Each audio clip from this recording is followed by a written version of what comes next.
एक आदमी की छुट्टी के दौरान यात्रा में एक अजीबोगरीब घटना होती है। उसे लगता है कि जिस होटल में वो ठहरा हुआ है वो हर दिन लगातार छोटा होता जा रहा है। अपने शक को साबित करने के लिए वो एक मोटी रस्सी को सीधा तानकर खिड़की और दरवाजे के बीच बांध देता है। जब वो अगले दिन उठता है तो वो सीधी रस्सी सचमुच ढीली पड़ चुकी थी। रस्सी के साथ किसी ने छेड़छाड़ नहीं की थी, इसलिए एकमात्र संभावना यही थी कि दोनों तरफ की दीवारों के बीच की दूरी कम हो रही थी। इतनी अजीब घटना ने जॉन को सचमुच डरा दिया। जैसे ही वो होटल से भागने की तैयारी कर रहा था, एक और भयानक घटना हुई। उसने देखा कि कल रात जिस सीढ़ी से वो दूसरी मंजिल पर गया था वो अचानक गायब हो गई थी। अब वहाँ एक दीवार थी जिस पर दोबारा निर्माण का एक निशान भी दिखाई नहीं दे रहा था। दीवार पर बने पैटर्न आसपास की दीवारों के साथ पूरी तरह से मेल खाते थे। शुरुआत में जॉन को लगा कि वो गलत जगह आ गया है, लेकिन गलियारे में चाहे जितना भी ढूंढा उसे कोई निकास नहीं मिला। ढूंढते हुए उसने अचानक महसूस किया कि छत पर लगे पाइप लगातार हिल रहे हैं और पूरी इमारत भूकंप आने की तरह हिल रही थी। जॉन ने तुरंत दीवार से खुद को सटा लिया और ये जानने की कोशिश की कि क्या हो रहा है, लेकिन जो आवाज उसने सुनी वो किसी दिल की धड़कन जैसी कंपन थी। जैसे ही गलियारे की लाइटें तेजी से टिमटिमाने लगी, कुछ ही देर में दोनों तरफ की दीवारों के कोने में दो छोटे दरवाजे दिखाई दिए। दिखने में केवल 5 सेंटीमीटर ऊंचे उन छोटे दरवाजों से अचानक सामान्य इंसान के आकार के दर्जनों संगीतकार निकल आए। वे इस दुनिया से न जुड़ने वाला संगीत बजाते हुए जॉन की ओर आने लगे। ऐसी अजीब घटना ने जॉन को ये मानने पर मजबूर कर दिया कि ये जरूर कोई बुरा सपना होगा, क्योंकि वह जितना भी भागता वो बैंड हमेशा उसके पीछे लगा रहता। तभी गलियारे के एक किनारे पर सिगरेट पीती हुई एक बूढ़ी महिला दिखाई दी। जॉन तुरंत उस बूढ़ी महिला के घर में छिपने के लिए घुस गया। कमरे में जुड़वा बूढ़ी महिलाएं रहती थी। बूढ़ी महिलाओं ने बताया कि वे इस होटल में 50 से ज्यादा सालों से रह रही है। उन्होंने जॉन की स्थिति पर सहानुभूति तो जताई, लेकिन फिर उन्होंने कहा कि जब बाहर नहीं निकल सकते तो यही रहकर अच्छे से जीवन जियो। दोनों बूढ़ी महिलाओं के हाव भाव से जॉन को हल्का सा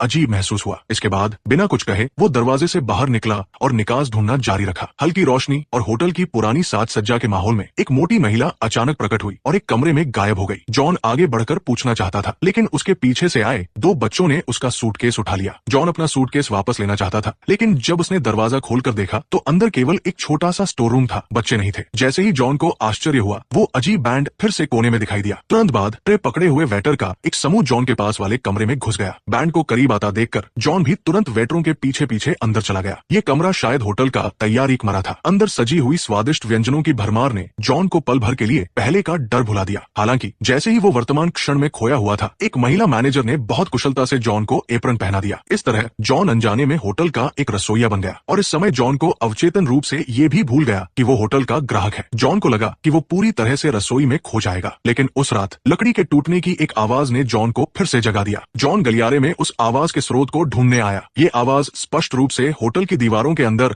लकड़ी के ढांचे के टूटने की थी। कुछ दिन पहले का वो अजीब एहसास फिर से आया। उसने दोनों बाहें फैलाकर गलियारे की दूरी मापने की कोशिश की। जब उसने देखा कि उसकी उंगलियां दीवार को नहीं छू रही है, तब जाकर उसे थोड़ी राहत मिली। शायद होटल का सिकुड़ना सिर्फ उसका भ्रम था। लेकिन जैसे ही उसने सब कुछ सामान्य मानकर बाथरूम में प्रवेश किया, बाथरूम का दरवाजा अचानक जोर से घूमने लगा। जॉन ने घबराकर बाहर पूछा कि कौन है, लेकिन कोई जवाब नहीं मिला। तुरंत बाद दरवाजे के नीचे की जाली धकेल दी गई और सैकड़ों हाथ किसी भूत की तरह अंदर घुस आए और जॉन को पकड़ने की कोशिश करने लगे। जॉन ने उन्हें अपने पैरों से चाहे जितना भी मारा, उन हाथों ने रुकने का कोई संकेत नहीं दिया। शायद जॉन को पकड़ न पाने के कारण कुछ घंटों बाद वे हाथ भी अजीब तरह से गायब हो गए। लगातार अजीब घटनाओं से जॉन घबरा गया। किसी भी दुर्घटना से बचने के लिए जॉन को बाथरूम में छिपकर गहरी नींद में सोना पड़ा। अगले दिन सुबह जब उसका रसोइया दोस्त शौचालय जाने आया, तब जॉन की नींद खुली। रसोई में वापस आने के बाद जॉन ने अजीब घटनाओं की पूरी श्रृंखला घुंघराले बाल वाले दोस्त को बताई, लेकिन उसने कहा कि वे 80 से अधिक सालों से रसोई से बाहर नहीं निकले हैं। जब जॉन को उस दोस्त की उम्र पर शक हुआ तो उसने अचानक देखा कि होटल में चेक इन के समय उसका स्वागत करने वाला मैनेजर अचानक प्रकट हुआ। वो मैनेजर का पीछा करके होटल से बाहर निकलने का तरीका पूछना चाहता था, लेकिन बस एक कोने मुड़ते ही मैनेजर गायब हो गया। ये देखकर जॉन गुस्से में ऑफिस में गया और हेड शेफ से पूछा कि यहाँ से बाहर कैसे निकलना है, लेकिन अगले ही पल हेड शेफ अजीब तरह से घुटनों पर बैठ गया और जॉन से विनती करने लगा कि वो न जाए। फिर वो उठा और जॉन के कान में कुछ अजीब बातें कही। हमें शिकार मत बनाओ, हमारे साथ रहो, बहुत उम्मीद है, पता है, कृपया। हालांकि जॉन को हेड शेफ की बातों का मतलब समझ नहीं आया, लेकिन वो इस सफेद बालों वाले बूढ़े व्यक्ति को घुटनों पर बैठकर विनती करते हुए और नहीं देख सकता था, इसलिए उसने फिर कभी जाने की बात नहीं छेड़ी। कुछ दिनों बाद जब जॉन रसोई के काम के लिए तैयार हो रहा था तो उसने देखा कि दूसरे लोग बाहर फर्नीचर ले जा रहे थे। ये देखकर जॉन ने एक बार फिर गलियारे की चौड़ाई अपने हाथ से मापी। जैसा कि उसने सोचा था, पहले जो गलियारा उसकी बाहों की लंबाई से भी चौड़ा था, वो अब कम से कम 2 हथेली की लंबाई तक सिकुड़ गया था। इसके बाद जॉन ने यह भी पाया कि जगह सिकुड़ने के कारण रसोई जो पहले व्यवस्थित थी वो अब अस्त व्यस्त हो गई थी। ये देखकर जॉन तुरंत मेज पर गया और सबको बताया कि ये होटल लगातार छोटा होता जा रहा है। उसे लगा कि सब मिलकर होटल से बाहर निकलने का रास्ता ढूंढेंगे, लेकिन उसकी बात पूरी होने से पहले ही सबने जॉन को उठाकर सीधा रसोई से बाहर फेंक दिया। कोई और रास्ता न होने पर जॉन को को अपने कमरे में वापस आना पड़ा और किसी और तरीके के बारे में सोचना पड़ा। हालांकि तभी एक भयानक दृश्य फिर से हुआ। गलियारे में वो बैंड पागलपन की तरह लगातार संगीत बजा रहा था। रसोई के रसोइये बेकाबू होकर बर्तन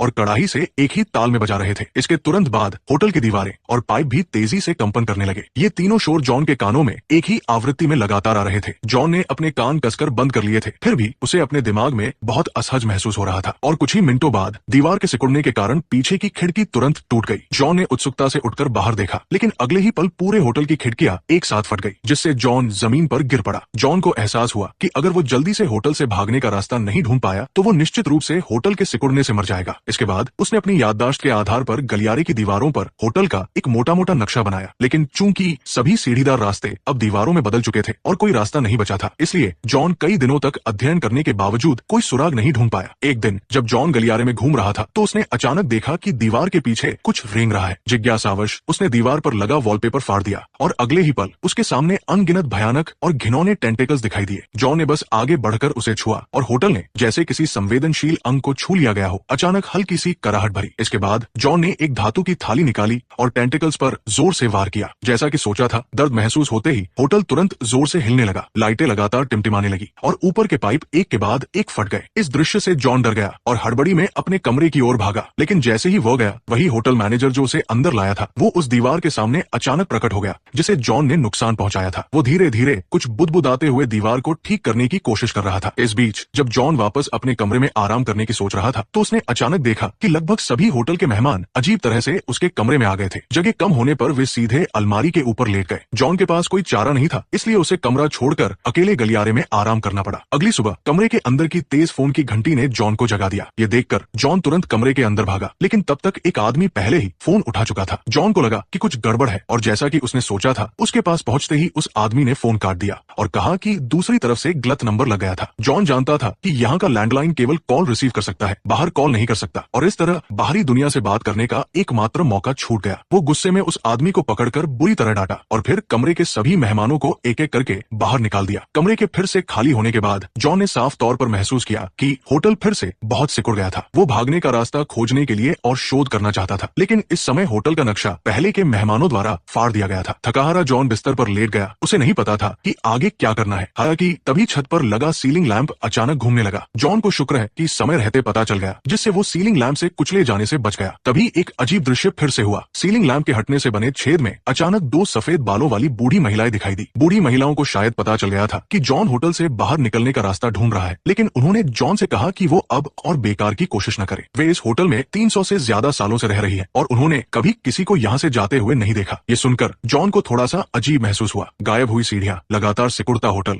और ये सैकड़ों साल की बूढ़ी महिलाएं, क्या ये अब इंसानों की दुनिया नहीं रही? शायद निकास किसी छिपे हुए छोटे कोने में छिपा हो। यहाँ शायद अगर हम यहाँ अंदर है, या शायद ऐसा है। और हाँ, जॉन ने सच में अलमारी के पीछे एक रास्ता ढूंढ लिया था। बस ये रास्ता बहुत अजीब था। रास्ते की अंदरूनी दीवारें किसी जीव की आंतों की तरह दिखती थी और लगातार रेंग रही थी। हालांकि जॉन को नहीं पता था कि रास्ते के दूसरी ओर क्या है, लेकिन होटल के सिकुड़ने से कुचले जाने से बचने के लिए जॉन को मजबूरी में अपनी घिन को सहते हुए रास्ते में रेंग कर अंदर जाना पड़ा। कुछ घंटों बाद थोड़ी दूर पर एक रोशनी दिखाई दी। उसे लगा कि वो आखिरकार होटल से भाग जाएगा, लेकिन जब वो आखिर तक पहुंचा तो उसने पाया कि रास्ता एक पतली झिल्ली से बंद था। झिल्ली के दूसरी तरफ एक ऑक्टोपस जैसा जीव भी तैर रहा था। इसी बीच होटल के अन्य मेहमानों को न जाने कहां से पता चला कि जॉन के कमरे में एक निकास है और वे सब जॉन के कमरे में उमड़ पड़े। लेकिन जब उन्होंने इस अजीब रास्ते को देखा तो वे अचानक घुटनों पर बैठ गए और जॉन को बधाई देने लगे, जैसे जॉन को रास्ते में किसी देवता का आशीर्वाद मिला हो। और इस अचानक प्रकट हुए अज्ञात जीव के सामने जॉन के चेहरे पर डर का एक निशान भी नहीं था, बल्कि हल्की सी उत्तेजना थी। उसने बस हाथ बढ़ाया और हल्के से झिल्ली को धकेला और अनजाने में वो झिल्ली के साथ अंदर निकल लिया गया। जब जॉन की आंख खुली तो वो गहरे समुद्र में था। रहस्यमय जीव तैरकर जॉन के पास आया और फिर अपने टेंटेकल से जॉन को कसकर घेर लिया और इस अज्ञात सागर में तैरने लगा। तभी जॉन के दिमाग में साफ तौर पर यह एहसास हुआ कि वो होटल इतने समय से जॉन जैसे बीजों को पाल रहा था। केवल वे बीज जो सक्षम थे और घेराबंदी को तोड़कर सही रास्ता ढूंढ सकते थे, वे ही इस समुद्र में सफलतापूर्वक आ सकते थे और रहस्यमय जीव के साथ मिल सकते थे। और वे बीज जो रहस्यमय जीव के साथ नहीं मिल पाए, उन्हें नकारा हुआ मानकर होटल के अंदर अपनी जिंदगी खत्म होने का इंतजार करना पड़ता था।